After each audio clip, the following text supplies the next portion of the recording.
Happy Friday, everyone. It is round 12. It's the first of our mid-season buys. I'm Warnie, coach of the Warn Dogs, and this is Drew Jones. Coach of the Mountain Goats, but I'm thinking of changing the name to the Footy Bullets or, I don't know, something. It's just ridiculous at the moment. Grundy and Flanders within a sort of 90-minute period. It's right there in Fantasy Land, isn't it? It was awful. I guess that's the thing. We get that at the 6:20 teams and see that our man Grundy is out after probably the presser that Coxie gave. You almost felt like he'll be okay. Yeah, he's sore, but management's all fine during the week. And then we see it that they named it up. So, initial gut feel. What are you thinking? Let's get into it. Currently, I have Grundy traded out of my side. Obviously, my team is absolutely terrible, so I'm looking to try points where I can. And I think probably the Flanders situation probably nailed it home even more, that I needed to take a donut from one of my top players. So that's where I'm leaning. And we can talk more about the direction that we're looking in for trade later, I reckon.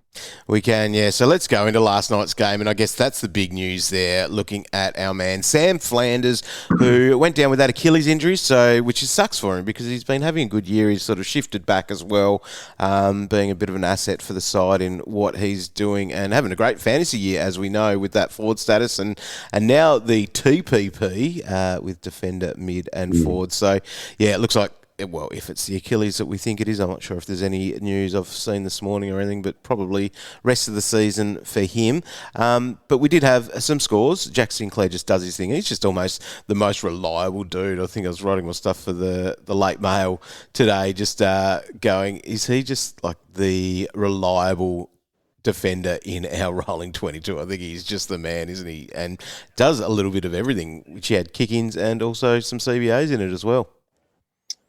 Yeah, he's just automatic, isn't he? So he's been a great pick for those who started with him. So he played a bit of midfield last night, but they were magnet around with going goals in the first half. Silvani played forward, so yeah, they get us back next week along with Michito and Liam Ryan. So there'll be a few changes. So I think Banfield could be in a little bit of trouble. Let's wait and see. So there'll definitely be a few wins to Kilda next week. So he only had the 39, obviously Flanders with the 36, and they may be two of our drop-off scores, or in a way, it's one game down. We hope they are our drop-off scores, otherwise we might be in that little bit of trouble with that. Sick Dog had a decent score there with a 123, had 10 marks. The only other player to have 10 marks on the ground was Silvani there, and probably just a shout-out to Wilkie, who's still got a ton with 7 marks. Normally he's taking well into the double figures doing what he is. So he's someone that's getting cheap, and I was looking at him as an option too, but they've got the last buy. It's almost, he would have been a nice player at the price that he's getting to be picking up off a buy, but I'm not sure I could really go there now going into a buy. But yeah, one of those games. Yeah, well, I mean, Voss showed last week that you can shut Wilkie down. Whether it's legal or not, what he was doing is another question. He also saw that I was looking through some of the vision of Voss and Wilkie tangling last week, and 1 point Voss goes to take a mark over the top of Wilkie and puts a knee into the back. Oof. Very sore man, Cal Wilkie. He will be desperate for the buy. If you have got him, you just got to hope that he doesn't cop too heavy a knock on that back.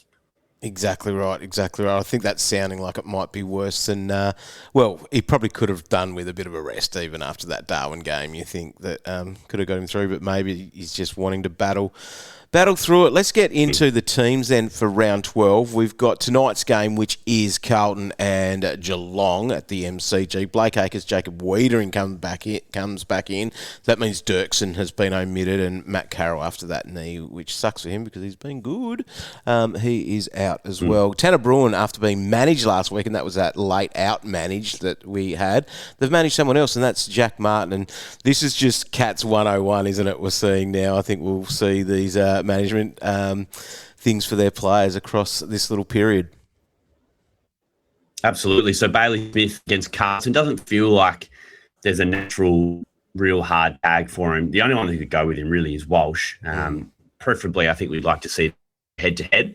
But there's no real reason for Josh Fraser to to be doing tags as an interim coach. He's just trying to get the best out of his players and let them do their thing. So I think Baz goes big tonight. He was the right option last week if you were tossing up between the two big dogs in Grundy and Smith. And yeah, there's no on the shoulders. I noted at training this week for Baz. So maybe he was just channeling Chris Judd.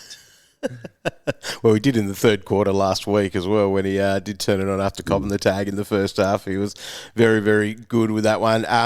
Yeah, this is interesting. This week is just such a crazy week to be thinking about with our trades because everyone's going to have a bye coming up. So it's hard to really sell too many players as you're going through here. But let's just hope for our players there that we get, nice scores from your Walshes and all of that. And probably like on our radar that we do have, and Nick Newman could be one of those players that we're watching to see what we actually do with him through these buys because he could actually be one of those players that you do move on. And in that too, we had the DPPs added this week with Jagger, named on the ball. But I think we can be moving forward with him, especially throughout the buys anyway, that he can sit there and slot as an F5 or 6 for us. Yeah, Max is pretty handy now as a back as well as a centre. He was great last week. So there's a bit of cash being freed up the Mountains. What are your thoughts on Bailey Smith as an option this week? I think you can, and it's a little bit like, and probably backfired last week when we talked about collecting the set of the big four and all of that sort of work. But if you've got the opportunity, I'm a big believer of getting it done. And I think it's been this sort of season where normally we're trying to go for that value, but it's a season that's shown that we might as well just get these big dogs and a bit of old school guns and rookies, isn't it? Just getting the ones at the top. And there's a reason why some of these players were those mid prices or they got cheap for a reason, as we say. Hello, Hugh McCluggage. Yeah, well, the other option is I like the Heaney matchup with Richmond. I like him as a vice captain as well. So, yeah, there's a bit to think about for the Mountain Goats because we're looking at bringing in an Uber premium in the midfield. But Bailey Smith is one option. Heaney is another. The cash for Heaney might be handy. Yeah, 100%, especially if you're looking at someone like a Dawson next week. But, yeah, let's get into the next games.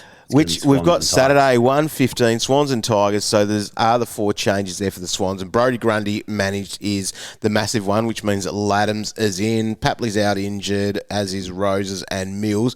Coming in McLean and Cunningham with Laddams, but also Harry Kyle, who is a mid defender. He was taken, it must have been, top 20 pick he was, but in their academy.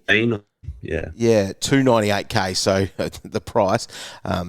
I would be looking at him. Guess how much I've got to spend on this third trade of my downgrading, $297. So he might have been in the mix, but I saw the dollar. You've got $297. Yeah, exactly. And that's exactly what's happened there. Anyway. Well, the issue here with Harry Kyle is that it sort of feels like he's the in for Callum Mills. Yeah. We don't know yet what the severity of that training injury was for Mills. So it could be a short-lived call-up for Kyle. But, he's an academy player, obviously highly rated. So, this might be an opportunity to give him a few games. So let's see how he goes. Rugby background. And for the Tigers, they have lost Jonty Fall and Tom Lynch with that larynx. And can't speak. And Tom Burton's been omitted. Sam Banks, your boy, is back in with Liam Fawcett and Dion Prestia. Banks is actually great value. He got that. He broke his collarbone on 1 or whatever it was in his last game. So he's going to get really cheap after the bye. He'd almost be a straight swap for rookie. And I think it's helped by the fact that they didn't draft Artemis. I think ultimately Jackson, I think, would come into that side when he's on a injury and take a slot at half back. So I think it helps Banks. I reckon they might have pushed him to a wing if they had have drafted Artemis. Just one to keep in the back of your mind after his bye. But yeah, so Grundy. And you said to me, like we were texting before, this is going to consider thoughts all day. What do you do? So he's got to buy in how many weeks? In 2 or 3 weeks? Yep, so he's got the round 15 bye. So he plays 2 out of 4 games is the way that I'm saying that. Whether that's a glass half empty way of looking at it or glass half full. Yep. But he's missing half the games that he's playing the next month. Yeah, so I guess the decision is, how good is your team? Like, how bad do you want him for those 2 games once he returns and be fresh? And then versus trade back into him after his bye, knowing you've probably got to get him back at some point. So the 2 things I'm throwing up here are, so Darcy Cameron is clearly the option that makes the most sense. So he didn't train on Tuesday, did train on Thursday. Right. Drove past the Pies on the way to work. I tactically just changed my route. The AFLW team on the track training. It's not unusual for the Pies to do their captain's run like indoors. Mm-hmm. So it's going to be hard for us to ascertain exactly what's going on with Cameron. But what I'm sort of suggesting here is that you trade him this week and he might play. But what if, they're obviously roughly due. First child is statistically late. He potentially misses next week. And then you're just left with another problem. Bailey Williams is luck forward. He has a later buy than Darcy Cameron. He is cheaper, and he's playing against Essendon this week, who don't have a big dominant ruckman. We're seeing articles, media about Bailey Williams. As a restricted free agent. This is the contract year. He's simplified his life. He moved out to the Perth Hills. He's got a couple of little dogs which he hangs out with. We've got to this point now where there's feature articles about Bailey Williams. That's how well he's playing. So wow. I'm making the sale to you, Bailey Williams as your R2. He's got the same buy as Grundy. Wow. So if he plays really well over the next few weeks, you could hold him and move him into your forward line, or you then just make the move the next week. Williams up to Grundy, and he does sort of a 3-week job for you at R2. This is a interesting pitch, and this is a 30+ K pitch, I reckon, where the cash is a king thing, and it's going in the right direction. That's one thing. He's going to bridge a gap of whatever you want to do with him after this, because it won't be for a long time. It'll be definitely a buy-around sort of play for him. But wow, super interesting. I think it is a play. And it could be one of those nice little difference ones, especially for people that might be a little bit lower down the ladder, like you and Cow, trying to have a bit of a crack with something different, because Cameron is the obvious one. Now, you've put that little seed of doubt in that does he miss another game at some point anyway, with what that is. But, geez. Oh, yeah, no, I'm still Cameron. I think you still got to go and do that. However, Drew, I reckon that's your sort of move that you can hit. And it's one of your boys, one of your Eagles. That's right. It's nice to have an Eagle in the team. So one good thing about the Eagles playing on Sunday is that if Cameron is a late out, you've still got him as an option. Birth of his child, you can go to Bailey Williams because Grundy will have played, so that ship will have sailed. So, yeah, it's an interesting conundrum, everyone. I wish you all the best of luck. I'm sorry, it's my fault. I broke Grundy. I traded him in. He got 80, and then he's out. Oh, man. The thing is, and going, I guess, talking the Cameron thing as well, I think it's still a no-brainer to do your Lockie McAndrew to Cameron. I think you'd be doing that first before trading Grundy, in my opinion, at the moment too. Like, if you were sort of left with a choice of only doing one of those moves, that would be the one that you would be doing, and hope that Grundy is back for the next game. All right, let's move to... Geez, now you've got my head even more rattled. What is the rest of my day going to look like? Brisbane and Fremantle playing at 4:15 at the Gabba. Noah Answorth, Cody Curtin, Jared Berry are the ins for the Lions, and they've omitted McLaughlin, Marshall and Tunstall. So after that big loss and getting absolutely pounded in that third quarter, they've just said pretty much goodbye to the last ones in anyway, so no one's really copying anything there, as Fags does. Alex Pearce comes in for the Dockers with Oscar McDonald omitted. I don't know what we're really looking at here, to be honest, in a lot of this. We need a little bit more from Luke Jackson, because he probably should have been one of these players that we considered as a ruck option, but he hasn't really shown a lot for the last couple of weeks. This could be a game up against both Darcy Fort and Sam Draper with what he does here. Hugh McCluggage is on the chopping block, I reckon, for coaches during these bye rounds, so they wouldn't mind some sort of score to hope that he can give something throughout these buys. But yeah, there's going to be a few players here that we'll be looking at, including that one there of Dane Zorko missing another half a dozen weeks by the sounds of it. So what does that look like? Yeah, Fag said at the presser, he was like, "Oh, it's named up as 2 weeks, but it could be as much as 6." Right, so okay. they're giving themselves a bit of leeway with the recovery from the quad. So yeah, just supposedly, so he was out for so late withdrawal, and then again didn't get named up. And trained on like the Friday, and then over the weekend, he was like, "Oh, it still feels a bit sore." So scanned it again, did a bit more damage to it, whatever. He's actually showing his age. He's a 37-year-old now. He's officially reached his age. So yeah, it's annoying for draft. And he was kind of on our radars in fantasy, obviously, but going to go there. I think we can probably put a line through him for the rest of the year. At this point, unless it's like a very late in the season play, a fatal matchup. But it's really affected the Lions, and everything's been a bit thrown out with them. Like Answorth coming this week, big Jasper Fletcher for draft owners. I think that should free him up a little bit because he's been playing as more of an actual defender recently, which has not suited him at all. And they're really missing Lester, who's going to miss another 3 weeks with a calf. So, yeah, there's the moving parts for the Lions, but there haven't been the reliable players that we've expected of them. Will Ashcroft up and down and look like he's just been terrible. Neil's having a good year, as we know.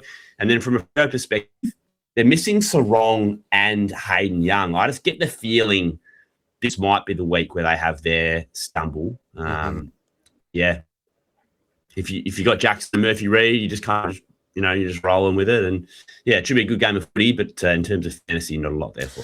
No, Saturday night, though, will be interesting because we have Tim English back for the Dogs and Luke Cleary is out injured, and in for the Pies, Parker Harvey Harrison. Good to see him back there. Tim Membry and Angry Anderson as well. Their outs are the injuries to Moore, Elliott and Will Hayes, and Charlie West has been omitted. So the rucks is where we're thinking here. So we've got Darcy Cameron as one of these hot trade-in targets. The simple no-brainer, as we've been calling it, from our Lockie McAndrew, who is on the bye. But Rory Love's been named in the ruck. Tim English is there. They've also, and we saw Gabbo mention this, that Caleb May, so the mid-season draftee, the ruck, 21-year-old, he's been named as an emergency. So there might still be a little bit of a watch on Tim English, considering they did say that he was still in protocols during the week. So cleared now. Are you expecting him to play? Yeah, unless there's been any mishaps or is a mishap in the lead up to the game. But you can understand name the ruck emergency, because if he wakes up tomorrow morning, Saturday morning, with a headache, then they'll have to make that change. But he was at the captain's day, which was only about an hour ago or so. So yeah, they're being cautious, but they gave him an extra week, and he got the session the other day, which means he's cleared protocol. So I don't think there's too much for us to worry about. Does it make you a little less enticed to get Darcy Cameron with Tim English back in the Bulldogs team? There is that little bit about it, certainly. And I think the other part to it's not even just for this week. It is going into the week after as well, because he is up against Max Gawn the following week before the bye. So you're going an English into a Gawn combo, which obviously over the last few years we know that they are two of the best.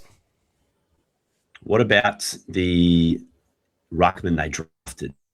Yeah, so it's interesting to see this. Like, I guess it's knowing that they were keen to do the Steen thing for that patch there, and the only reason they weren't playing up in Sydney was because Cameron was out injured, and I'm sure they still would be doing it if Steen didn't do his ACL. So have they gone into it with that being an older bloke, a much older bloke in one of these mature age draftees? Do they want to go back to that, or is it really just genuinely going, if Darcy goes down, we are absolutely screwed? Yeah, I think it would be fair to say it would be a bit of both. My concern for Darcy Cameron owners would be if he was to get flogged in a bounce this week against English after he played well against Bailey Williams, but the Eagles dominated the centre clearances. I think twice and say, maybe we need Co in the team to be like our CBA guy so we can sort of even out centre clearance differential, because that's an area that Darcy has struggled. So there's all these things that we're weighing up. But ultimately, that's a good point about Cameron. Now with Max and Max Heath on his radar next week, it's like it doesn't feel like it's going to be a couple of slams for him. Not those big 2 120s, or the 120s that we saw last week up against Basilenka Williams. So, yeah, things might be a little bit different than what we saw there. However, at his price, so, price in the 800s or low 800s, I think he goes there at a minimum. So you're not probably going to lose out as such. It just may not be the big, massive play that potentially could be. But, hey, he was a first-round draft pick, as we mentioned a few times in drafts in the preseason. So must be a good player. Nick Dacos, Fly said something about him playing at full forward, or a bit more time at up forward is what we're seeing. Do you think that's an issue? Is it a factor? I still think it actually makes it more exciting, even having Nick in your team when you do see him go forward, because it still feels like he does stuff. Yeah, I don't think they can afford to play him forward too much. But he has shown glimpses that last quarter that he played 100% game time and spent a bit of time forward against Carlton, I think it was. It was very impressive. So wouldn't surprise me at all, but I don't think it's going to affect him too much. Like, he's still a total sicko. And also, he's Collingwood's best midfielder. So, yeah, they're not going to leave him out of the area for too long. Bont, still a target? Would you be picking him? I just think Heaney and Baz and Merritt, maybe even Clark. I think you just opt for the non-injured guy. Yep, you need to do that. And I guess Dan Houston's been one of the most traded out players after his 43 last week. Yeah, that's going to be a watch, I think. I'm holding, but he could be one of the buy-round trades, I think, if we don't see what we really need to. Yeah, only the really good coaches are thinking about trading Houston this week. So that's an issue for them. But I think these matchups over the next couple are okay. Pendlebury with kick-ins last week, and Howe, it seems like when Howe's team doesn't score as well. So, he's not going to be a knockout selection for us, is he? He's probably going to go pretty soon. And the last one, would you be happy to buy into Jordan De Goey? Do you think the Elliott factor is an issue for him being out? It's a good question. I don't know the answer to that, other than to say when De Goey has been fully fit over probably the last 4 years, he pretty much played midfield. Yep. The reason that he's played forward is that his body hasn't been quite right. He's been in my team for a lot of the week. The Grundy situation changed my trades. So De Goey, I backed the De Goey move because I was doing it this week. Nah, love it. I think he's a fantastic option, and he's the forward that I'd be picking at the moment. In that game too, you could be going to Riley Sanders, but I think I'd still be going the De Goey for the bit of value that I feel like he shows with what his role might be. Sunday, we're off to Alice Springs for the 3:15 game, and that is the D's and the Giants. So CJ's out injured, as is Jake Lever, so a little bit of a change there for them, with your man Andy Moniz Wakefield in, with Latrell Pickett, Henderson, Myercheck, Tom McDonald into the squad. The Giants have lost Jack Buckley, who's out injured, with Jake Riccardi as well. Lockie Whitfield is back in, named at centre-half back there, and also into the squad. It's got Sam Taylor, Lecalier, Josiah Delane. It does say Harry Rouston as well, so we'll see what that ends up at the 5 o'clock teams here. Any extra mail or anything on the Giants? Like the Whitfield stuff, it sounded like it wasn't so much a hamstring injury, a bit of tendonitis or just a little bit of soreness there. Yeah, I spoke to Brett Montgomery on Monday. That interview sort of got a bit lost because of the way that the week unfolded. But yeah, he said on Monday, it's too soon to know, but wasn't a big issue. You know, we thought even half an hour before the game, we still thought he potentially could be playing. It was a very late fitness test. And then Adam Kingsley spoke on radio earlier in the week and said, yeah, it was just a tendonitis flare-up as opposed to an actual soft tissue injury or tear. So, yeah, I mean, they've got a bye next week. So I think that's really good for Whitfield to have that week off. But if he's fit, I'm sure they'll take him to Alice because they really need a win to keep the momentum going and keep their season alive. But that's about as much as I can offer on Whitfield. As it turned out, the Achilles flare-up that he had at training due to the kick on the calf, maybe that was not to bring him in. And you avoid all this drama. But yeah, this is Whitfield, right? Like for the most part, we've been before. There's always little issues that bob up, and that's just the way it is with him. He's 31, he's getting on a little bit, but yeah, from a Giants perspective, so Toby Green's been playing with a broken foot. Yeah, saw that this week. Yeah, so that's the reason why he hasn't been playing that well. They took him out of the midfield and needed to put Lockie Ash in there because the prick's running around with a fractured metatarsal. It's an unbelievable situation. So yeah, they've been walking wounded for a while, the Giants. So let's see if Oliver gets a crack this week. Yeah, so we'll see what that looks like. Brent Daniels as well. That's an interesting one. I think he could be someone that could be on our radar a little bit there as a midfielder. Finn Callahan too has been a popular pick because of this bye. They've got the bye next week, so we're not buying any of these guys now, but it is almost a bit of a dress rehearsal to see if they might be some options coming off the round 13 bye once they finish that one there. And the Ds as well, like we'll have to wait till these teams there, but Mac's gone. Could he be an option for your Grundy, or even if you were looking at the move from your McAndrew, could he be there? I wonder if Max Heath gets a rest because he's been playing like 25% time on ground the last couple of weeks anyway. Yeah, and they've thinking always flagged that it's a bit detrimental to Heath to be playing such low game time.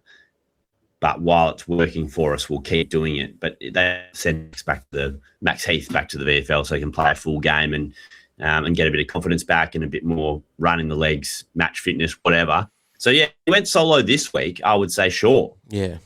Go for it. I've just been hesitant to consider the possibility of bringing in Max Gawn because there always is the Heath thing that's just like hanging over his shoulder.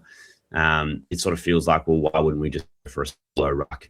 But there's not many options out there, let's be honest. And the thing is, like he hasn't really done a heap, even though he's down under $1 million now, hasn't done enough to go, oh, yeah, he's the pick that I want because of what he's got there. No. Let's look at the Sunday night game. So 7:20 start for us here in the East, and that's your Eagles up against my Bombers.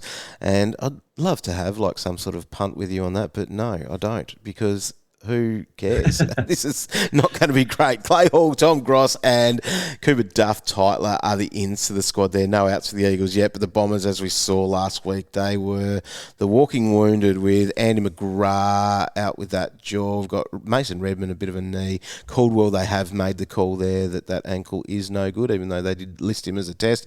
Durham with a concussion and Guelph's out as well, injured. So coming into the squad, the Condog, we've got Nick Cox, Sardis and Setterfield, who were pulled out of the VFL last week, the day after the game, because they thought, we better make sure we've got fit bodies here. Harry Jones, El Akshkar, we've got El Hooley, and also Jaden Ewan into the squad. Again, we'll see these teams at 5 p.m. What are we going to see in this game, fantasy aside? Who's winning? Well, if it wasn't raining, I would have said, actually, I think this is going to be a good game. Eagles are playing well at the moment. I don't know if you watched much of the Pendlebury milestone game. They were good. They were great against GWS. They're just their ground ball game is improved. This is not a AFL podcast, but yeah, it's not a West Coast fan podcast either. But yeah, it's been much improved the last few weeks. But the sacking now means that Essendon will have that initial bounce, of course. They'll probably play a little bit differently. It was very noticeable at training how much more bubbly the players were. It was, on Tuesday it was flat, but on Thursday it was quite noticeable. The players seemed like they were in a good head space, and so Dean Norman's done a job early on. So I think Essendon are a great chance to win. And yeah, I think everyone's sort of thinking, could Merritt be the midfield upgrade this week? And I think that makes a hell of a lot of sense. But if the Eagles are going to follow the blueprint of the last few weeks, then they'd be tagging Merritt with Hoff. I don't know if Murdoch does anything with Roberts, whether they see Roberts as a massive threat to the way Essendon play. That's, I think, a harder question to answer. But the way they've been going, I would expect some work into Zach. Yeah. I like him as an option, though. I think I still am going to do it. Almost off the back of his shackles are off probably a little bit now as well. So hopefully for the Dons, that's going to be a positive thing. All right. We're going to see these teams at 5 o'clock, so we'll be able to make better judgments of those there as well. But yeah, the Battle of the Rucks there, named in the ruck, Blackiston against Timu Baz. It's going to be exciting. Yeah, I mean, there was a part of me that saw Blackiston named as number one ruck. And as my R3, and I was like, could you cover Grundy with Blackiston? But it's borderline offensive, isn't it? So a lot of decisions to be made, isn't there? There are. Like what big dog midfielder are we going for? What are we doing with Grundy, if anything? Yeah, it's a lot to work through today. It is. It's going to consume all of our thoughts. So good luck with making those calls. At the minute for the Dogs, Grundy is out for Cameron, but could very easily change. I just wish there was another sort of rookie coming through that I actually liked this week, because that was my issue. If there was, I'd be going there, but I think I might have to just make that move of the Grundy to get some little bit of cash and be able to do what I want to do next week, because, you know, we're already locking ourselves into one of our 3 trades next week with Sam Flanders, and for any non-Petrarca owners, it's probably that'll be the most popular move, I think. But otherwise, you've got all that DPP to be playing with. All right, Drewy, good luck this week, mate. You, mate.